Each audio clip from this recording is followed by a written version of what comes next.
معاني أما الأخلاق فجوهرة، يا رب احفظها يا باري، يا رب احفظها. تقول مولاة القصة اليوم. قصتي تبدأ من اللي كنت صغيرة. أنا هيك عرفت صلاحي بابا كان متزوج مع زوز نساء وماما هي الثانية. كانوا عندي 8 ذكورة و7 بنات اللي هما خاوتي. أنا هي صغيرة في دارنا ديما فيها المشاكل. ما عشتش طفولتي خلاص غير الضرب بالسبان من خوتي، وبابا ما عندوش سلطة عليهم، ما يقدرش عليهم. وماما مسكينة تخاف منهم ياسر، ما تقدرش تحكي معاهم خلاص. كي كنا صغار أنا وزوج خوتي من ماما هذه كانوا يضربونا يسبونا يعاملوا فينا حشكم كي الكلاب. ما نقدرش نوصف لكم المعيشة اللي عشتها. أبسط حاجة كنا نضربوا عليها.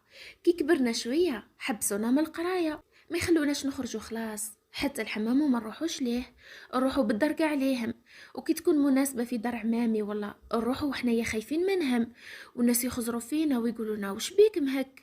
حنايا عندنا خويا اللي أصغر من الكبير حطمنا، ما نسمحلوش خويا هذا. كي نسمعوه داخل نهربوا ديريكت، وهو كي يدخل يفركتنا، يفركت لنا حوايجنا حتى بلاصتنا، ويضربنا من غير سبة.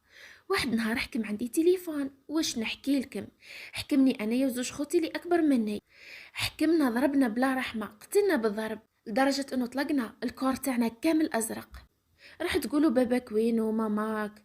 سحتوهم الدار وقفلوا علينا، خلونا وحدنا وقتلونا بالضرب. انا قده من مره نشرب دواء به ننتحر مي ما نموتش. واحد لا يقدر يقدم لينا والله، حتى يخطبنا يخافوا منهم. ماما تغيظني، تخاف ياسر منهم.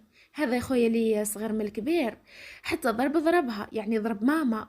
وين يشوفها حشك يبزق عليهم، يسبها ينعلها، ما خلى ما دار فيها. انا يا ذوك نصف لكم روحي، انا يا شويه طويله وبيضه ونهبل في الزين.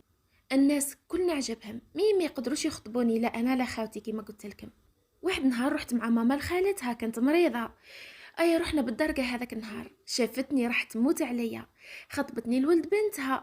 وخوتي ندموش عملوا فينا وهما ربي عاقبهم. ودركا عندي طفله، وقبل ما نتخطب كنت نحكي مع واحد كان يموت عليا، انا نبغيه وي، مي والله ما قدرت نستناه. كنت حابه وقتها نخرج من الدار وفرات. كي جاني هذا طول قبلت. وذركا بنتي نموت عليها، وراجلي نعمة الناس ويموت عليا، واي حاجه يديرها لي عنده انايا وبنته وفرات. ماما مسكينه مرضت بالقلب واي تعاني، ادعوا لها بالشفايه. خاوتي ندموا كي يعملوا معنا كيما هكاك. وهذا اللي حكيت لكم عليه شويه برك ملي عشناه. الشي اللي عملوه فينا يعلم به غير ربي. وانا يا من الشرق الجزائري عمري 21 سنه. العبره من القصه تاعي اصبروا وربي يعطيكم، ان بعد العسر يسر. هذه هي القصه تاعي، وادعوا لهم ربي يهديهم وربي يسامحهم ان شاء الله.